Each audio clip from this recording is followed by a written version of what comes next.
Welcome to our channel. இன்னைக்கு இந்த வீடியோவில் எதை பற்றி பார்க்க போகிறோம் அப்படின்னா, மோட்டோவோட G67 பவர் இந்த ஸ்மார்ட் ஃபோனோட கம்ப்ளீட்டான ரிவ்யூ தான் இந்த வீடியோவில் பார்க்க போகிறோம். உங்களுக்கு இந்த ஃபோனை பற்றி வாங்கலாம்னு நீங்கள் நினச்சிங்க அப்படின்னா உங்களுக்கு வந்து டவுட்ஸ் வரும். இந்த மோட்டோ G86 பவர் வாங்கலாமா, G67 பவர் வாங்கலாமா, இல்லை G57 பவர் வாங்கலாமான்ட்டு.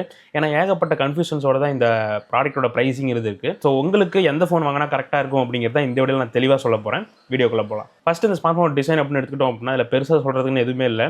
ஏன்னா எல்லா மோட்டோ ஃபோன்ஸும் இந்த செக்மெண்ட்டில் எப்படி இருக்குமோ அதே மாதிரி தான் இருக்குது. எனக்கே சொல்லி போர் அடிச்சு போச்சு. டிசைனையும் மாற்றவே மாட்டேங்கிறானுங்க. பின்னாடி வந்து பார்த்தீங்க அப்படின்னா வீகன் லெதர் பேக்கு, சைடில் வந்து பார்த்தீங்க அப்படின்னா பிளாஸ்டிக் ஃப்ரேமு, ஃப்ரண்ட்டில் பார்த்தீங்க அப்படின்னா கர்னிங் ஒரு கிளாஸ் 7 யூஸ் பண்ணியிருக்கா சொல்லியிருக்காங்க. பட் வந்து பார்த்தீங்க அப்படின்னா ஈஸியாக ஃபோன் வந்து ஸ்க்ராட்ச் ஆகிடுது. ஸோ நீங்கள் ஃபோன் வாங்கினீங்க அப்படின்னா நல்லா டெம்பர் கிளாஸ் கவர்லாம் போட்டு வச்சுக்கோங்க. ஃபோன் ரொம்ப நாளைக்கு பத்திரமா பார்த்துக்கலாம். அண்ட் பின்னாடி இருக்க இந்த டிசைன் உங்களுக்கு பார்க்க ட்ரிபிள் கேமரா செட்டப் மாதிரி இருக்கும். பட் ஆக்சுவலாக யூசபிள் கேமரா 2 தான் இருக்குது. அண்ட் இந்த வாட்டி பார்த்தீங்க அப்படின்னா in display finger print scanner கிடையாது. ஏன்னா இது ஒரு LCD டிஸ்பிளே. அண்ட் சைட்லேயே பார்த்தீங்க அப்படின்னா இந்த பவர் பட்டனே உங்களுக்கு ஃபிங்கர் பிரிண்ட் ஸ்கேனரும் ஒர்க் ஆகும்.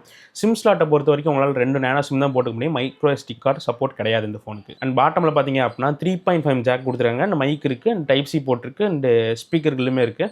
ஒரு சில பேர் ஸ்பெசிஃபிக்காக கமெண்ட் செக்ஷனில் கேட்பீங்க, எனக்கு 3.5 ஜாக் இருக்க மாதிரி ஒரு 20,000 ஃபோன் சொல்லு அப்படின்னு. ஸோ இந்த ஃபோனில் இருக்குது, நோட் பண்ணிக்கோங்க. அண்ட் ஃபோனோட திக்னஸ் வெயிட் அப்படின்னு பார்த்தோம் அப்படின்னா 208 கிராம் இருக்குது. 8.6 mm திக்னஸ் இருக்குது. ஃபோனுமே ரொம்ப ஸ்லிம்மான ஃபோன்லாம் கிடையாது. ஏன்னா உள்ள ஒரு 7000 mAh பேட்டரி இருக்குது. அண்ட் வெயிட்டுமே பார்த்தீங்க அப்படின்னா 208 கிராம் கொஞ்சம் அதிகம் தான். பட் நீங்கள் 2 கை வச்சு யூஸ் பண்ணுறீங்க அப்படின்னா உங்களுக்கு பெருசாக எந்த பிரச்சனையும் இருக்காது. வெயிட்டும் அந்தளவுக்கு ஃபீல் ஆகாது. அண்ட் திக்னஸ் வந்து பார்த்தீங்க அப்படின்னா கொஞ்சம் அதிகம் தான். அண்ட் இது ஒரு AMOLED டிஸ்பிளே அப்படிங்கிறதுனால ஃப்ரண்ட்டில் உங்களுக்கு திக்கான பெசல்ஸுமே கிடைக்கும். பட் நீங்கள் இதை காம்ப்ரமைஸ் பண்ணி தான் ஆகணும். ஏன்னா இப்போ இருக்க எல்லா செக்மெண்ட்லையுமே இந்த 15,000 செக்மெண்ட்டில் பாட்டம் பெசல்ஸ் கொஞ்சம் பெருசாக தான் இருக்குது. ஏன்னா இந்த ஃபோன் ப்ரைஸ் ஹைக்கானதுலேருந்து பார்த்தீங்க அப்படின்னா AMOLED டிஸ்பிளே விட்டுட்டு எல்லாரும் LCDக்கு போகிற மாதிரி எனக்கு ஒரு ஃபீல் இருக்குது. ஸோ அதனால் நீங்கள் இதை அட்ஜஸ்ட் பண்ணி தான் ஆகணும், வேறு வழி இல்லை. அப்படியே டிஸ்பிளேயோட ஸ்பெக்குக்கு வந்தோம் அப்படின்னா இது ஒரு 6.72 இன்ச்சுக்கான full HD plus IPS LCD panel, 120 Hz refresh rate support இருக்கு. டிஸ்பிளேயோட குவாலிட்டி இந்த செக்மெண்ட்டுக்கு ஓகே தான். நீங்க ஒரு AMOLED டிஸ்பிளே இல்ல அப்படினா வருத்தப்படாதீங்க. உங்களுக்கு AMOLED டிஸ்பிளே தான் ஸ்பெசிஃபிக்கா வேணும், நான் மல்டிமீடியா தான் அதிகமாக யூஸ் பண்ணுவேன் அப்படின்னா ஒரு சில AMOLED ஃபோன்ஸுமே இந்த செக்மெண்ட்ல இருக்கும். நீங்க அதை கன்சிடர் பண்ணலாம். பட் நீங்க டிஸ்பிளே அதிகமாக கன்சிடர் பண்றீங்க அப்படின்னா மற்ற ஸ்பெக்கை கொஞ்சம் டவுன் பண்ற மாதிரி இருக்கும். எக்ஸாம்பிளுக்கு இந்த CMF Phone 2 Pro அந்த மாதிரி ஃபோன்ஸ் பத்தி சொல்றேன். அண்ட் இதோட பீக் பிரைட்னஸ் பொறுத்த வரைக்கும் 1050 nits தான் பீக் பிரைட்னஸ் இருக்கு. உங்களுக்கு வேல்யூஸ் பார்த்தாலே தெரியும் இது அந்த அளவுக்கு ஒரு பிரைட்டான பேனல் வந்து கிடையாது. நீங்க நல்ல டே டைம் கண்டிஷன்ல வெளியே போய் பார்க்குறீங்க அப்படின்னா கொஞ்சம் ஸ்ட்ரெயின் பண்ணி தான் பார்க்குற மாதிரி இருக்கும். பட் இதுல வந்து HDR10+ சர்டிஃபிகேஷன் இருக்கதா சொல்லுவாங்க. பட் இந்த டிஸ்பிளேக்கு தான் HDR10+ சர்டிஃபிகேஷன் இருக்கு. இந்த ப்ராசஸர் HDR வீடியோஸை ப்ராசஸ் பண்ணாது. ஸோ உங்களுக்கு யூடியூப்லேயும் சரி எங்கேயுமே HDR வீடியோஸ் ப்ளே பண்ண முடியாது. பட் ஸ்பீக்கர் வந்து பார்த்தீங்க அப்படின்னா டியூவல் ஸ்டீரியோ ஸ்பீக்கர் தான் கொடுக்குறாங்க. ஸ்பீக்கரில் எந்த வித காம்ப்ரமைஸும் பெருசாக கிடையாது. ஓவரால் பார்க்கும்போது ஒரு டீசென்ட்டான மல்டிமீடியா எக்ஸ்பீரியன்ஸ் கிடைக்கும். பட் உங்களுக்கு AMOLED தான் வேணும் அப்படின்னா உங்களுக்கு நிறைய சாய்ஸ் இருக்குது. பட் அதுக்கான காம்ப்ரமைஸை நீங்கள் ஏற்றுட்டீங்களா அப்படின்னு பார்த்துக்கோங்க. அப்படியே சாஃப்ட்வேர் சைடுக்கு வந்தோம் அப்படின்னா டிஃபால்ட்டாக Android 15 லான்ச் ஆகிருக்கு. Android 16 வரைக்கும் தான் உங்களுக்கு அப்டேட் கிடைக்கும். ஏன்னா இந்த ஃபோனுக்கு ஒரே ஒரு வருஷம் தான் Android அப்டேட் கொடுப்போம்னு சொல்லியிருக்காங்க. இதையுமே நீங்கள் ஒரு கன்சர்னாக எடுத்துக்கணும் இப்போ இருக்க செக்மெண்ட்டுக்கு. ஏன்னா எல்லாருமே பார்த்தீங்க அப்படின்னா 3 வருஷம் மினிமமாவது கொடுக்குறாங்க. பட் மோட்டோ மட்டும் தான் பார்த்தீங்க அப்படின்னா இந்த வேலையை பார்த்துட்டு இருக்காங்க. ஸோ நீங்கள் அதிகமான சாஃப்ட்வேர் சப்போர்ட் எதிர்பார்க்குறீங்க அப்படின்னா உங்களுக்கான ஃபோன் இதில் கிடையாது. மற்றபடி ஒரு சில குட்டியான AI ஃபீச்சர்ஸும் உங்களுக்கு கிடைச்சிடும். இந்த Realme OnePlus மாதிரி பெருசாக நிறைய OS ஃபீச்சர்ஸ் உங்களுக்கு இதில் கிடைக்காது, லிமிட்டடாக தான் இருக்கும். அண்ட் சாஃப்ட்வேர் எக்ஸ்பீரியன்ஸுமே பார்த்தீங்க அப்படின்னா கொஞ்சம் லேகிங்காக தான் இருக்குது. ரொம்ப ஒன்றும் ஸ்மூத்தான எக்ஸ்பீரியன்ஸ்லாம் கிடைக்கல. முக்கியமாக கேமரா யூஸ் பண்ணும்போது கேமராவோட UI வந்து பார்த்தீங்க அப்படின்னா சேஞ்சே பண்ண மாட்டேங்கிறாங்க. நீங்கள் மாறி ஸ்விட்ச் பண்ணி ஃபோட்டோஸ்லாம் எடுக்கிறீங்க அப்படின்னா ரொம்ப ஸ்லோவாக இருக்க மாதிரி ஃபீல் இருக்குது. அண்ட் ப்ளோட்டர்ஸுமே பார்த்தீங்க அப்படின்னா ஏகப்பட்டது கொடுத்து வச்சுருக்காங்க. அந்த பபுள் கேம் மாதிரி இருக்கிறது பார்த்தீங்க அப்படின்னா நிறைய ப்ரீ இன்ஸ்டால்டாக வருது. இதெல்லாம் நீங்கள் அவாய்ட் பண்ணி இன்ஸ்டால் பண்ணாலுமே அது வந்து இன்ஸ்டால் ஆகிடுது. அண்ட் அப்பப்போ இந்த கிளான்ஸ் இன்டர்ஃபேஸ் ஆன் பண்ணிட்டுமா அப்படின்னு ஒரு நோட்டிஃபிகேஷன் மாதிரி கொடுத்துட்டு இருக்காங்க. அதெல்லாம் ரொம்ப அனாயிங்காக இருக்குது. பட் யூஸ் பண்ணும்போது பார்த்து யூஸ் பண்ணிங்க அப்படின்னா தப்பிச்சிக்கலாம். பட் இந்த ப்ளோட்டர்ஸ்லாம் பார்த்தீங்க அப்படின்னா நீங்கள் பொறுமையாக உட்காந்து அன்இன்ஸ்டால் பண்ணுற மாதிரி தான் இருக்கும். மற்றபடி OSல பெருசாக சொல்கிறதுக்குன்னு இந்த ஃபோனில் கிடையாது. OS இந்த ஃபோனுக்கு ஒரு டவுன் சைடு தான். அண்ட் இந்த ஃபோன் மொத்தம் 2 வேரியன்ட்டில் இருக்குது. 8/128, 8/256. ஏங்கிட்ட இருக்கிறது பேஸ் மாடல். இதுதான் பார்த்தீங்க அப்படின்னா உங்களுக்கு இந்த 15,000 செக்மெண்ட்டில் கிடைக்கும். அண்ட் அப்படியே கேமரா சைடு வந்தோம் அப்படின்னா 50 MP ஒரு கேமரா யூஸ் பண்ணியிருக்காங்க.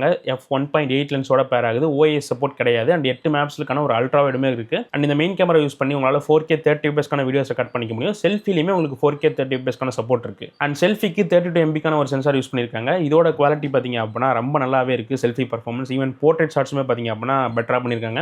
ஈவன் லோ லைட்லையுமே பார்த்தீங்க அப்படின்னா இதோட ஷாட்ஸ்லாம் இம்ப்ரெசிவாக தான் இருக்குது. மெயின் கேமராவோட பர்ஃபார்மன்ஸுமே பார்த்தீங்க அப்படின்னா இந்த செக்மெண்ட்டில் இருக்க மற்ற ஃபோன்ஸ் கூட கம்பேர் பண்ணிங்க அப்படின்னா ஒரு ஸ்டெப் எப்பயுமே மோட்டோ கொஞ்சம் மேலே தான் இருக்கும்.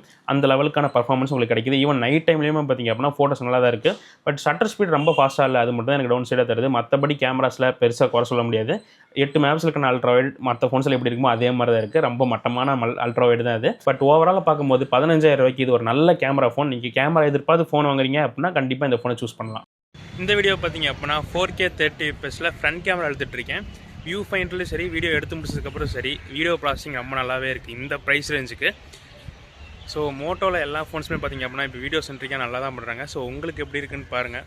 இப்போ அப்படியே சூரியனுக்கு ஆப்போசிட்டில் இருக்கேன். அங்கே டேப் பண்ணதுக்கப்புறம் தான் பார்த்திங்க அப்படின்னா ஹைலைட் ஆச்சு.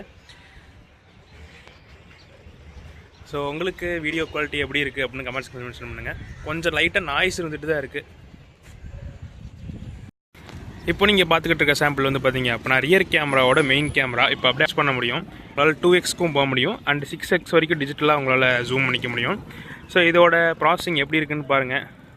அங்கே தான் சூரியன் இருக்குது. ஸோ நல்ல ஹைலைட் வந்து கண்ட்ரோல்டாக தான் இருக்குது. இப்போ அப்படியே என் சைடு திருப்பேன். இப்போ ஆடியோ குவாலிட்டி எப்படி இருக்குன்னு பாருங்கள். இப்போ மைக்கோட பிக்கப் எப்படி இருக்குன்னு பாருங்கள். லைட்டாக வின் நாய்ஸ் இருந்துட்டு தான் இருக்குது. ஸோ ஸ்டெபிலைசேஷன் அதெல்லாம் ஓகேவான்னு பாருங்கள். ரொம்ப கிராப்டுன்னெலாம் இருக்குன்னுலாம் சொல்ல முடியாது, பட் டீசெண்டாக இருக்குது இந்த ப்ரைஸ் ரேஞ்சுக்கு. பட் வீடியோவோட குவாலிட்டி வந்து பார்த்திங்க அப்படின்னா ரொம்ப நல்லாவே பண்ணியிருக்காங்க. அடுத்து இந்த ஃபோனோட ப்ராசர் அப்படின்னு பார்த்தோம் அப்படின்னா Snapdragon 7s Gen 2 வந்து யூஸ் பண்ணியிருக்காங்க. எதுக்கு தான் இந்த ப்ராசர் இவங்க போகிறானுங்கன்னே தெரில. பழசாக தூக்கிட்டு வந்து எங்கேருந்து எடுத்துகிட்டு வராங்கன்னே தெரில. நிறையா ஸ்டாக் வாங்கி வச்சுட்டாங்க போல். இந்த ப்ராசர் வந்து பார்த்திங்க அப்படின்னா ஒரு டீசெண்டான ப்ராசர் தான். பட் இந்த ப்ளூடூத் வெர்ஷனாக இருக்கட்டும், வைஃபை வெர்ஷனு, இந்த HDR கேப்பபிளாக இல்லாதது, இதுக்கெலாம் பார்த்திங்க அப்படின்னா காரணமே இந்த ப்ராசர் தான். ஸோ கொஞ்சம் அப்கிரேட் பண்ணி இந்த 7300 யூஸ் பண்ணியிருக்கலாம், அதையும் யூஸ் பண்ணல.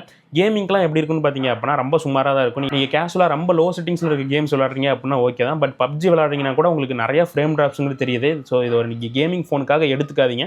நீங்கள் ரொம்ப அதிகமாக கேம் விளாடுவீங்கன்னு நினச்சிங்க அப்படின்னா இதை ஸ்கிப் பண்ணிடுங்க. ஏன்னா இந்த ப்ரைஸ் ரேஞ்சில் நிறைய கேமிங்காக நல்ல ஃபோன்ஸ் இருக்குது. ஈவன் P4Xோட ரிவ்யூலாம் பார்த்துருக்கீங்க, அதெல்லாம் சூப்பராக இருக்குது கேமிங் எக்ஸ்பீரியன்ஸ். ஸோ நீங்கள் அது மாதிரி ஃபோன்ஸ் போகிறது பெட்டர். டீசெண்டாக டே டு டே டாஸ்க்கை வந்து ஈஸியாக ஹேண்டில் பண்ணிடும். அதுக்கெலாம் எந்த பிரச்சனையும் இல்லை. ஸோ அதுக்காக மட்டும் இந்த ஃபோனை பாருங்கள். அண்ட் மோட்டோ சொல்லவே தேவையில்லை, UFS 2.2 தான் கொடுப்பாங்க. ஸோ இந்த ஃபோன்லையும் UFS 2.2 LPDDR4X RAM சப்போர்ட் தான் இருக்குது. கடைசி இதோட ஹைலைட்டான விஷயம் பார்த்தீங்க அப்படின்னா இதோட பேட்டரி தான். 7000 mAhக்கான பேட்டரி யூஸ் பண்ணியிருக்காங்க. 30 வாட்ஸ்க்கான ஃபாஸ்ட் சார்ஜிங் சப்போர்ட் இருக்குது. 30 வாட்ஸுங்கிறதுமே பார்த்திங்க அப்படின்னா கொஞ்சம் கம்மி தான் இந்த ப்ரைஸ் ரேஞ்சுக்கு. மினிமமே எல்லோரும் 45 கொடுப்பாங்க, பட் இவங்க 30 தான் கொடுக்குறாங்க.